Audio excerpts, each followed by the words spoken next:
Halo semuanya, perkenalkan nama saya Alessandro Juventino dari Fakultas Bisnis dan Ekonomika Universitas Surabaya dengan NRP 130320057, kelas paralel C.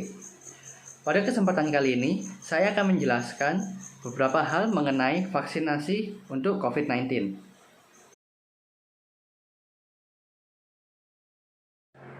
Sebelum itu, kita perlu mengetahui mengenai penyakit COVID-19. Penyakit COVID-19 ini dapat terjadi karena adanya penyebaran virus corona atau virus SARS-CoV-2. Virus corona ini dapat menyerang sistem pernapasan tubuh manusia. Dampak-dampak yang disebabkan virus corona yaitu dapat menyebabkan gangguan ringan dalam sistem pernapasan tubuh. Namun, virus ini juga dapat menyebabkan infeksi pernapasan yang berat, seperti infeksi paru-paru, dan dapat menyebabkan kematian pula. Kemunculan COVID-19. COVID-19 bermula dari daerah kota Wuhan di Cina pada Desember 2019. Penyakit ini mulai menyebar dengan cepat ke berbagai negara seperti Amerika Serikat, India, Inggris, Meksiko, Spanyol, Italia, dan lain sebagainya hingga menimbulkan pandemi.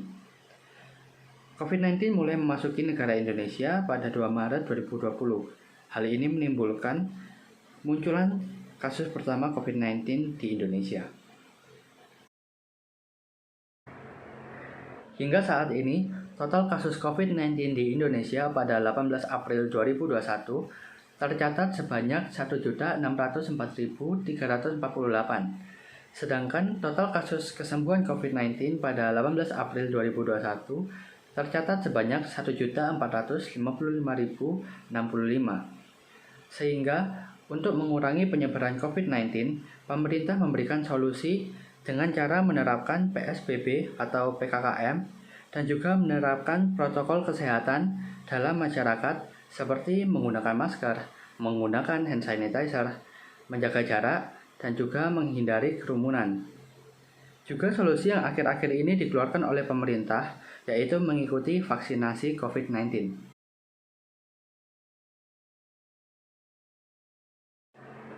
Apa itu vaksin? Vaksin merupakan zat atau senyawa yang berfungsi untuk membentuk kekebalan tubuh terhadap suatu penyakit. Sehingga vaksin dapat memberikan perlindungan terhadap seseorang dari berbagai penyakit yang berbahaya.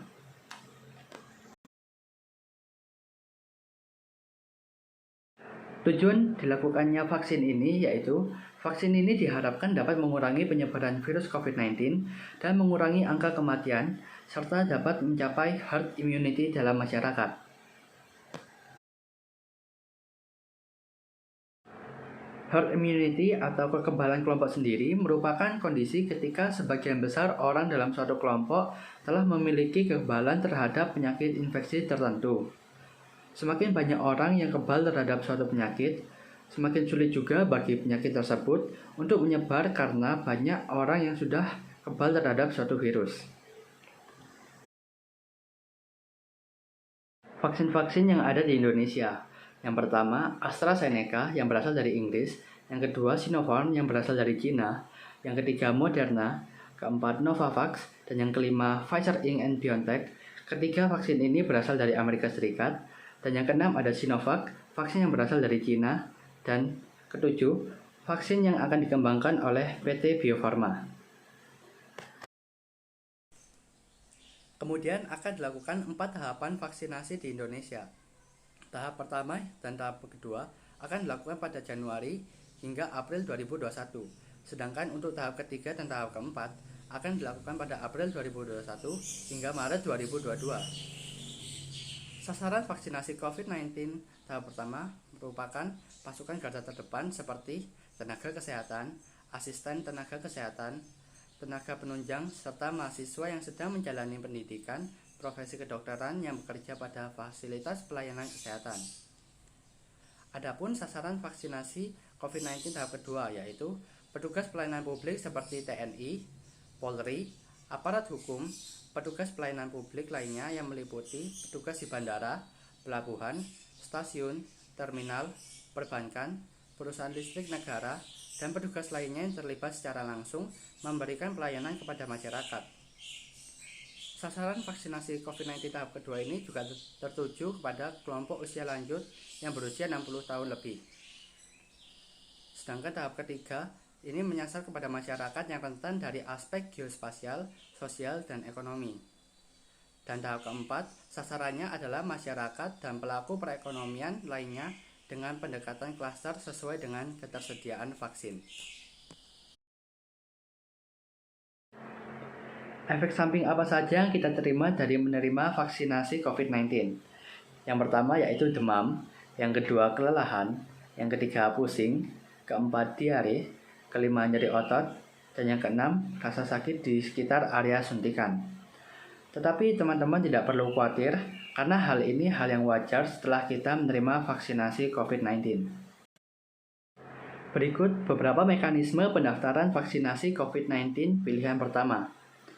Yang pertama yaitu peserta dapat mendaftar dengan mengunjungi website Kementerian Kesehatan www.kemkes.go.id dan website Komite Penanganan COVID-19 dan Pemulihan Ekonomi Nasional di covid19.go.id. Yang kedua, pada kedua website tersebut akan tersedia link atau tautan yang dapat diklik oleh peserta. Di dalamnya terdapat sejumlah pertanyaan yang harus diisi. Yang ketiga, setelah mengisi data pada link tersebut, data peserta akan masuk ke Dinas Kesehatan Provinsi masing-masing. Yang keempat, selanjutnya Dinas Kesehatan akan menentukan jadwal dan termasuk hari, waktu, serta lokasi pelaksanaan vaksinasi kepada peserta yang mendaftar. Lalu mekanisme pendaftaran vaksinasi COVID-19 pilihan kedua. Pada mekanisme ini dapat melalui vaksinasi massal yang dapat diselenggarakan oleh organisasi atau institusi yang bekerja sama dengan Kementerian Kesehatan atau Dinas Kesehatan. Adapun contoh organisasi dan institusi yang dapat menyelenggarakan vaksinasi, misalnya organisasi untuk para pensiunan ASN, PBAPRI, atau Veteran Republik Indonesia. Dengan syarat organisasi tersebut harus bekerja sama dengan Kementerian Kesehatan atau Dinas Kesehatan Provinsi, Kabupaten, atau Kota untuk dapat melakukan vaksinasi massal. Sekian presentasi saya mengenai vaksinasi COVID-19. Untuk vaksinasi COVID-19 ini sendiri tidak perlu dikenakan biaya apa-apa. Sehingga mari kita ikut ambil bagian dalam vaksinasi COVID-19 untuk menjaga keselamatan kita dan keselamatan sesama yang kita sayangi. Terima kasih bagi teman-teman semua yang sudah menonton video ini sampai akhir. Jangan lupa untuk like video ini ya teman-teman.